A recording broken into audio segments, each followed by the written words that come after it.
know, but what you talking, man?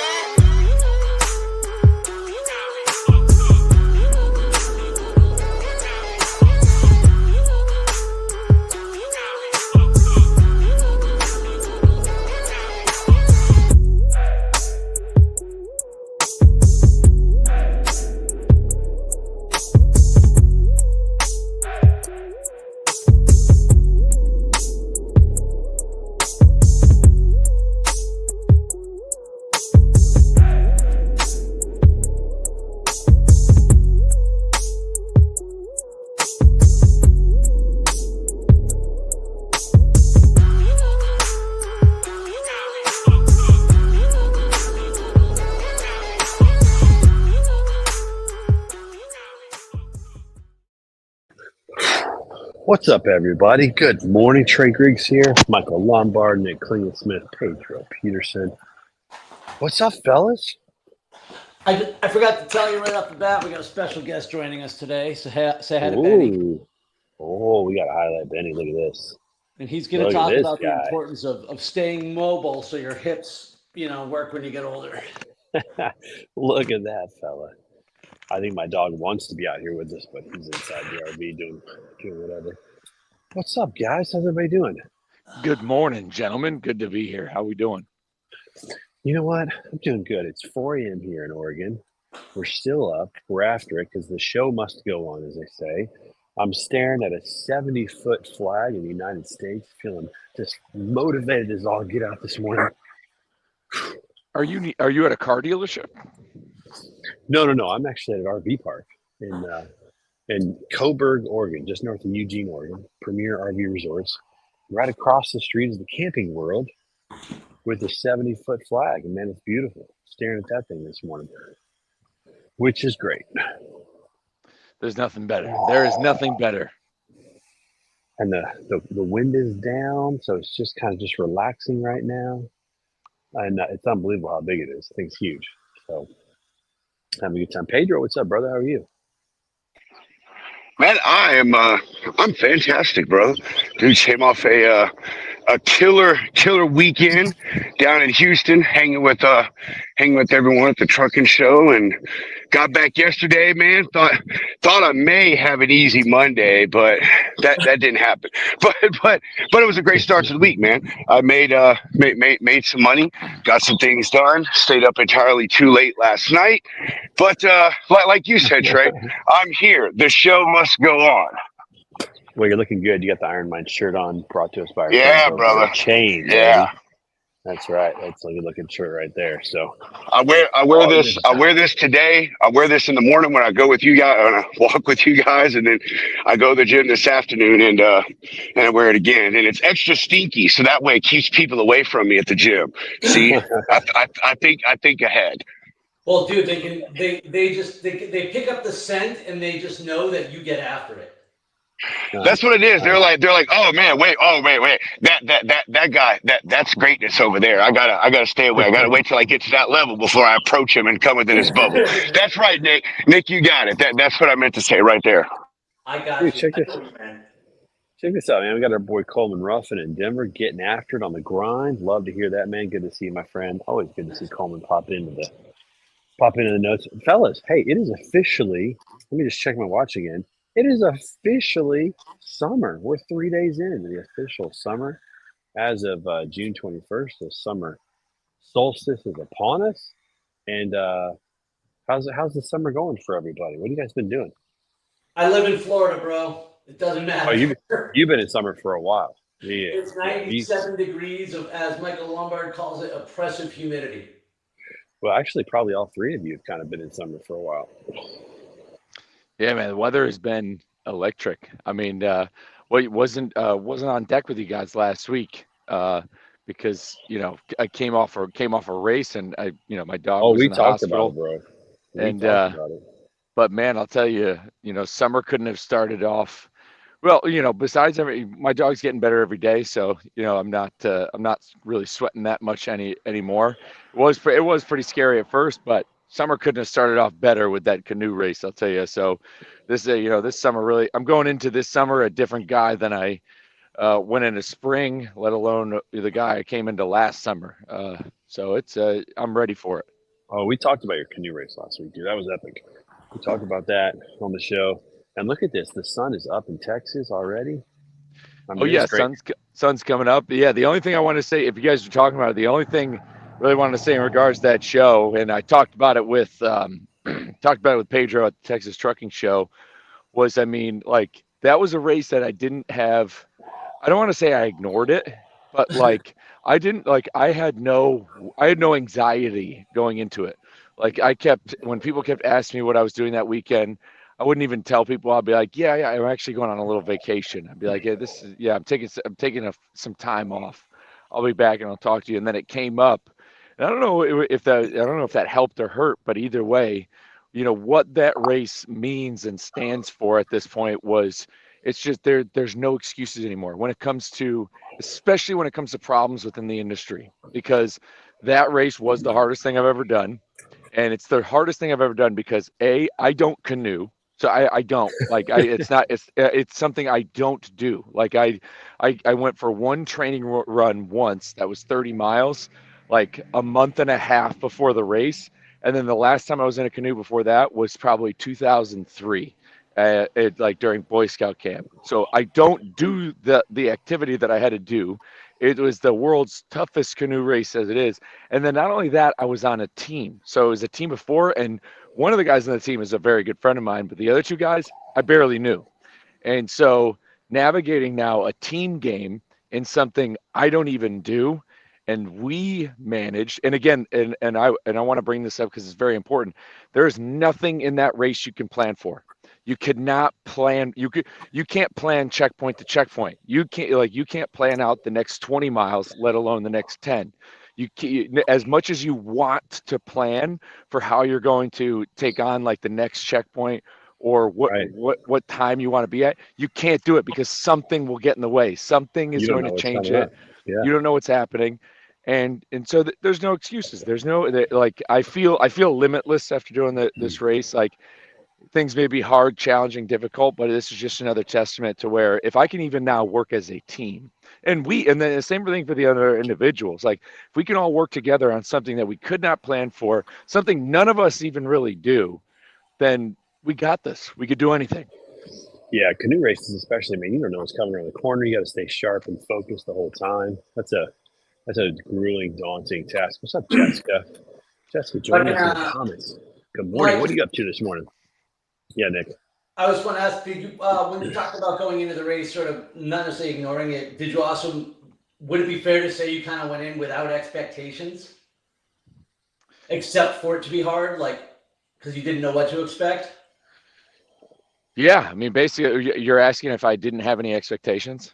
If you're going into an Ironman or something that you were familiar with, you have expectations of the race, what it's going to bring. You have expectations of the experience, I'm sure. Did you have expectations really put on this, or was it just, I have no idea what's going to happen in the next couple days, let's find out?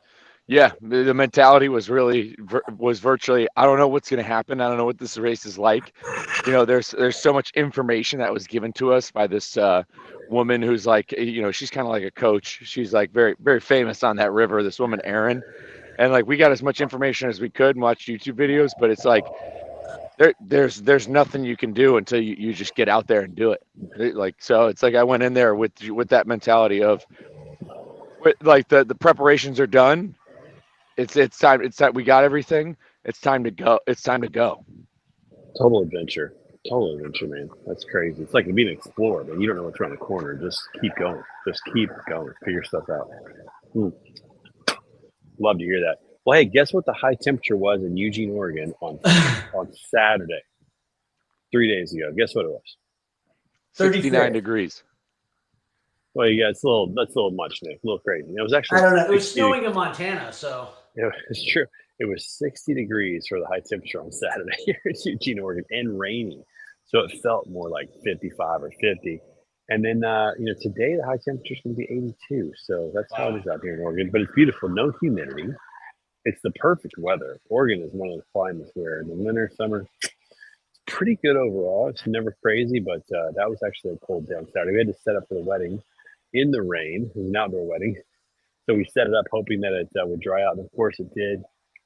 wedding on Sunday. It was beautiful, man. What a great day. High of 70 degrees. Hardly any clouds in the sky. So it was great. It was a great day. It turned out really, really well. You know, the reason I was thinking about asking about the expectations, you know, obviously Lombard, myself, Alex Bates, you know, training for a 70.3 in Belgrade, and I've been just stacking up the wins on the swim, something that a couple months ago I was essentially terrified of. And what I was thinking about last night is when I went to sync my Garmin, all of a sudden after my workout, it goes, new record, new record, new record, new record. And I'm thinking how when you do something new, you know, don't be afraid to suck at something new, because everything's a new record. You're not, you know, it's you against you. And so when you don't have expectations on performance or on what something is supposed to do, I don't know, this is just something I was thinking about last night as I kind of saw that when you venture into something, you know, if I go to, it's going to be I don't know if there's a running event that I can completely disconnect myself from where I can from swimming, because swimming is something I've never measured before. Does that make sense? Yes. Exactly. No, there's something very beautiful about being a beginner and doing something new. It's something and it's something I never really kind of understood, because it's like, okay, well, what does that mean? I read about Michael Easter talks about it in the Comfort Crisis, you know, about our you know, and I've mentioned this before on the show. Essentially, how people always talk about time flies. Like, I'm sure there's people who are watching this or otherwise are being like, oh man, I can't believe it's already summer. And I was saying that, I've said that in my Orange Theory class. Once June kicked off, I said, like, hey, here we are. It's, you know, we're coming up on the 50, you know, we're at 50% of the year is about to be knocked out. And there's people probably like, oh my God, I can't believe half the year's gone. And that and that concept of time is linked to, you know, repetition, when you're doing the same thing over and over. And even if it's fitness related outside, if you're not kind of, once again, getting outside of your norm, when you're not you know, using that popular quote of doing difficult things could be doing new things. And when you start to do those things, time does begin to slow down, because now your brain has to work that much harder to relearn something. When your brain is going through the motions, if you're just getting up, going to work, doing XYZ, and then going to bed, time does shrink. Your brain forces it to shrink because it's uncomfortable to do the things that you're doing a lot, especially if it's work related. And so it shrinks time. So that's why it feels like time flies by. But doing something new, there's such beauty in being a beginner. And so you got to think outside the box, like freaking canoeing. And now I'm sitting here. Now I wish I was a freaking river rat. I don't even have a vehicle that could haul a canoe or anything. You know, it could be canoeing, it could be kickboxing. Like, pick the most random thing nobody's doing and be like, I'm going to watch a couple of YouTube videos and go give that a shot, because there's a niche that will welcome you into it. That's so true. I love that. Yeah. I love that aspect of the being a beginner. And, you know, in the athletic world sometimes, and I get this way too, even though I'm not a threat to anyone's podium. In the beginning, it's like you just didn't want other people to know that you suck.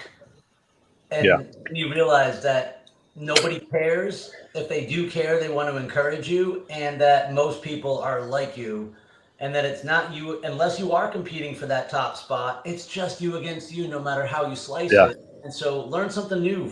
And you're right, because you know what? When you are punching the same button every single day, that clock moves real fast. But I gave my brain new information yesterday, and I remember yesterday with like distinct clarity, as opposed to last week, which was a blur. Yeah. Well, you know, being out here in Oregon, we're hiking all the time now, which is something we don't do in Missouri, because there's not a lot of, I mean, there's a lot of great hiking trails, but there's not the mountains and things like that. And we've been hiking a lot since we coming out here, and it's really pushed us hard because the elevation changes, and you get on these trails and they'll say 2.5 miles, but you don't really know what's on that 2.5 mile trail. So Michael Lombard is something similar like what you have. Sometimes there's some really steep climbs. Your heart rate gets up to 140 just walking because you're climbing the steep climb. My sister lives 11 miles from here, and we brought the bikes, so we're gonna go bike to her house and bike back and just do some different things. And it's nice when you see something new and you try something new and change things up. It's huge. It's absolutely huge. And there's no excuse, folks. You go on an RV trip, you go on a whatever, and you have a trip to a conference. You just plan ahead and just go get it. Go whatever's out there, whatever's out there to explore. Go get it. 3 weeks from now, I'll actually be out in Ogden, Utah. Nice. We're just gonna miss each other. We're going to be Man. doing a Spartan race out at Snow Basin there. And for all intents and purposes, my number one goal of the Spartan race is not to screw up my Ironman training. So I'm going to be literally I'll be enjoying the experience more than worrying about the clock. And it'll be nice to hike with, When's the international race? When do you guys have that going on? When is that happening? September 21st. That's gonna be here before we know it. Man, that's crazy. That's 3 months. Oh yeah. Speaking of time going by, 3 months from Saturday. Some jerk who counts every day down. What's great about doing a Spartan race in between, because I know this because I did High Rocks in Houston, which I got the patch right there, baby. Yeah, baby. Which High Rocks is like an endurance race that also meets strength, where you do some running, where you run 1,000 meters and then you perform at a station, whether it be rowing, skiing, the ski machine, farmers carries, the wall ball squats, all that good stuff. And what's great about doing a Spartan race, and this is why doing new things is important, especially in regards to fitness. It has to do with bulletproofing your body, and the quote unquote cross training. So when you do something like a Spartan race and your body's doing different, and you're in different planes of movement. When you're doing stuff like jumping, hurdling, climbing, using your legs in those ways where you got to bend down, all that stuff is just good.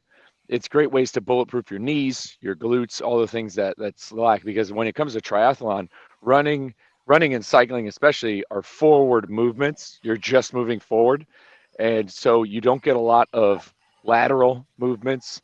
You're not moving side to side, so it can weaken. That's why people will suffer with pain around the sides of their knees. That's why they'll have like issues on the sides of their glute, like your glute med, from not doing any sort of cross training, from not strength training on like the lateral parts of doing lateral movements. And so when you do Spartan races, when you get outside of a normal training block and you do those things, you're gonna end up better. Again, my work up to Ironman Texas was not conventional. Could I have done more? Sure. Like if I didn't have to coach, there's definitely could have gotten squeezed in a lot more time. But it became more about definitely quality over quantity, and it ends up working out. You're gonna do the job once it comes to race day. Yeah. I love how I just keep thinking about how an endurance life is a life of constantly improving your problem-solving skills. Your canoe race is a perfect example because you had to solve for multiple problems all on the fly in chaotic conditions. And, for me, it's like, how do I get through this injury? How do I achieve this goal? And so, I've been dealing with that tendonitis in my knee. Well, climbing a mountain 3 times in 2 days is something that could potentially hurt my knee and slow down my training. And so my problem solving now is focusing on that. And I've been really just doubling down on the rehab and just trying to make sure that comes out stronger. Because to your point too, then I come out stronger. I'm not just putting a Band-Aid on something. I'm trying to actually fix something that will make everything else stronger. And when it comes to problem solving, with like another one of those big like 2 of the last big takeaways from the canoe race are, number one, the problems we had to solve on that canoe race had everything to do with the decisions we made that seemed poor. So we were going through these rapids in the middle of the night in the first 24 hours, and there was no way to go through them. We thought we could portage to the right. We couldn't. There was no room. There's no way to get out of the boat. We found this small entryway to the left that goes down into this surging waterfall. We were very close to getting the boat down, almost flawlessly down that waterfall, but it took the 3 guys down. The boat almost cracked in half. The boat was bent. The boat was bent out wide. I had to dive after these dry bags. I ended up saving a bag that wasn't even ours. That was, I guess was out there.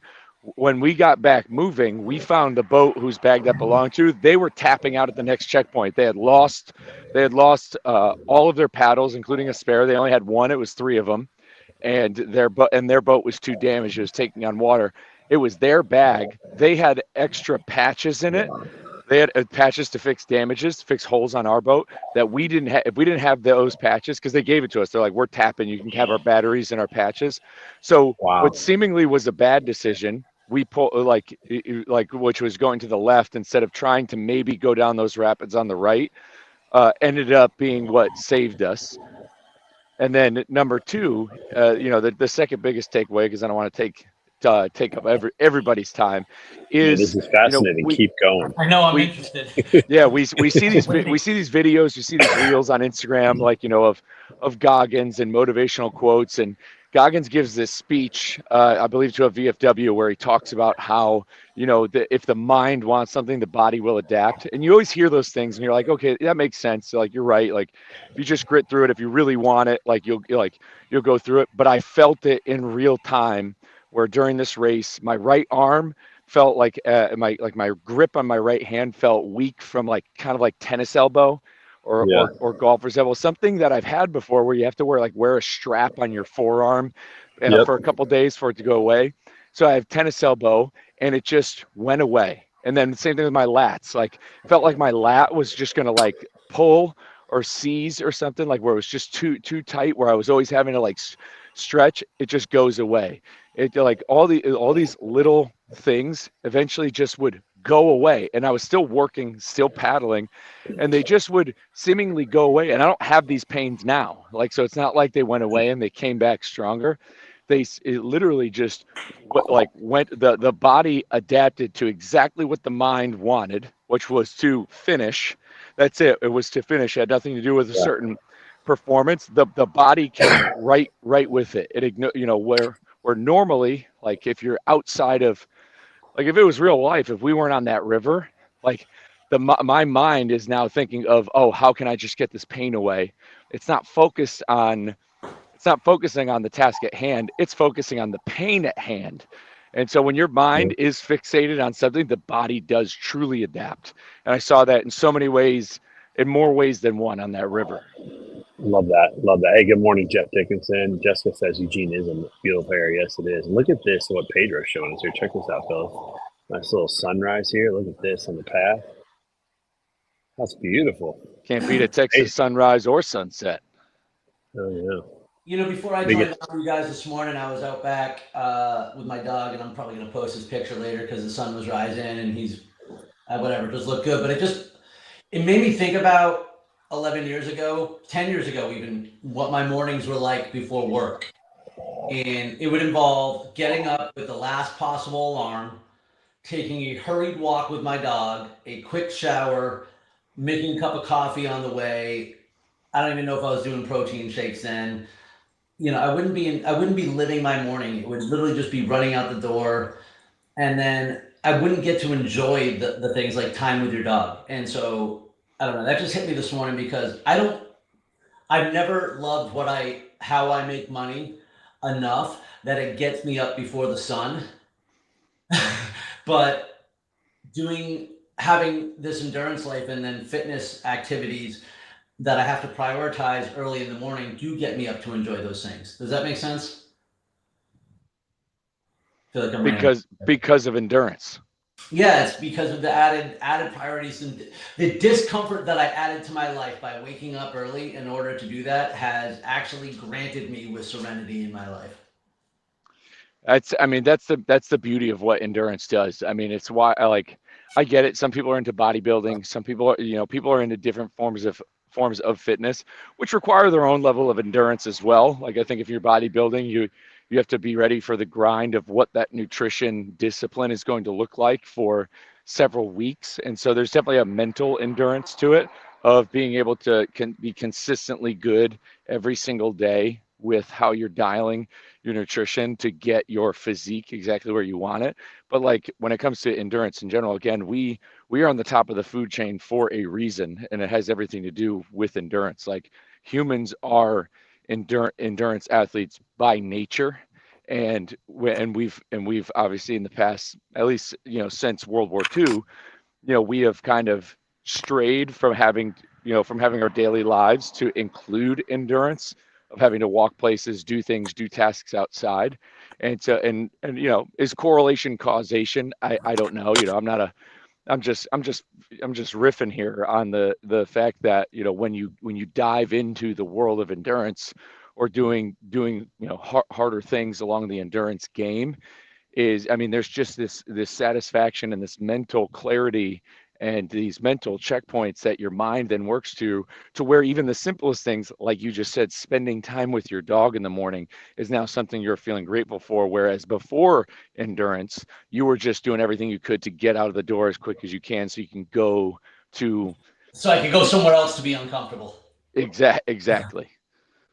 And even if you take out the word endurance and just talk about leaning into that, just discomfort opens doors. I mean, that's it. It's just that when you do something that's uncomfortable, it opens doors. And I already was uncomfortable. That's not a comfortable life when you're rushing all the time, when you're, always feeling hurried, when you're still waking up an hour after you already got to work, which I think most of the workforce that's how they do it. That's not a life, and you're not at your best. You're not enjoying yourself, and it is uncomfortable. I mean, Pedro, let me ask you something. I have a feeling you were probably always an early guy, but how many sunrises were you seeing before you started taking walks? Like almost all of them. All right, you've seen them from something. I have a saying, Nick. Like I say this all the time. If you are not up before the sun comes up, you have already wasted your day. That's a good saying. I'm serious. I live by that, man. Hey, adjusting. You talk about being uncomfortable. As far as like what you're talking about, getting up early and sunrises. That's an uncomfortability I never had to deal with. I've always been up early, and it was because of how my family is. My family, they're all farmers. My generation's pretty much the first one that hasn't worked the land. So even as kids, getting up early, 4:30, 5 o'clock in the morning, being out, taking care of animals, then getting to the fields to pick whatever fruit or vegetable or whatever it was that we needed to. So, hey, I really feel that you want to make the most of your day. You get up before the sun comes up. So that way you're rising with the sun, man. You are literally starting your day at the same time as the celestial body is hitting Earth. Come on, man. Let's go. Very, very deep. I like to hear that. Except for rest day, because I like to sleep in on rest day. No, Yep, enjoy. I hear that. Yeah, it's how you enjoy and how you earn that sunrise. Like when because even when I was working in the warehouse, beforehand, like I was up early, but again, I would get to that warehouse. I would sometimes get to that warehouse at 6:30 or 6:45. Had to be there at 7. But the reason I would always get there early, it had nothing to do with wanting to look good for the job. It had everything to do with the sheer fact that I was still having brain fog and I wasn't fully awake until, like, if I just woke up and was there, 5-10 minutes before 7, I didn't have my brain fog wasn't gone until at least another hour of being there, to where I felt as though I could perform, be coherent, and was ready to make decisions, was ready to really, like, crack the can open of the day. So it's like, yeah, I got those sunrises and I was up early, but I wasn't, there was no appreciating them and didn't come until later, until, started doing the things to take care of myself. And if you are going through depression or suffering from anxiety or just even that sort of entry level lack of motivation, when you just wake up, go to your car, and end up inside another building where you have brain fog for the first hour of the day and you don't really want to be at, you probably don't even start becoming part of life until after lunch. And if you want to break that cycle, just take 10 minutes and get outdoors before you go to work. I don't know if y'all, I think it was last week or the week before, but I was talking about this and that how I've changed my wake up schedule to 30 minutes earlier to give myself exactly that. And you talk about waking up in one building, going to another. Well, it can be just as uncomfortable and depressing as waking up in the same building that you have to go to work in, i.e. remote working. So, I talked about it a few weeks ago that, man, I'm getting up 30 minutes earlier to give myself just that time, whether it's for me to doom scroll social media, read some news, just sit outside, and watch the sun come up, whatever it is, just giving myself that extra 30 minutes for me every morning before I have to clock in and give someone else my time. And it's so good, man. I think I've been on it for about a month. My alarm is set for 4:40 every morning. I hit snooze twice for 10 minutes, and I'm up at 5 a.m., man. And I love that extra time. Love that extra time to myself, because most people aren't up that early, man. You know, like, and if they are, they're doing exactly what we're talking about. They're getting ready for work, and they don't have time to be dealing with you and bothering you. As we finish up this morning, I want to show you the beautiful view here. We got a little lake. There's a fountain right here, which is beautiful. And then, I don't know if you guys can see it or not. Let me see if I can get to this view here. But if you look across the street here, you can see this big flag. It's hard to see, but just draping down over there by camping. I don't know if you guys can see it or not. But Dude, Trey knows how to road trip. I'm not gonna lie. You should have been journaling and videographing this whole thing, and then just sell it. Well, I'll tell you what, we've been taking quite a few pictures. I can always put those up there. But in the future, this is definitely something that I want to do, man. It's so much fun being out. This could be the next sequel in the vacation series. It definitely could be. Oh, and by the way, our boy Scott Watanabe, the freight sensei, who was often up in the morning, commenting on the show while we're on it. I'm gonna get to see him and his family on Saturday at a minor league game in Boise, Idaho, as we make our trek back to St. Louis. So can't wait to see him, and I'll have a little report on that meeting next week as we get together. And fellas, always good to see you again. 4 a.m. not my thing. Good night. This is so early, but I was excited to get up and see you boys and get the day going. I'm gonna go see Cale Peterson with B2B Transportation tomorrow, playing some golf with him, and it's just fun to be out here on the road. But the show must go on, as we say. Good to see you, boys. Let's have a great day, everybody out there. Remember, find your tribe, find your group. Iron sharpens iron, so one person sharpens another. See you guys next Tuesday morning. Peace out, everybody. Let's go.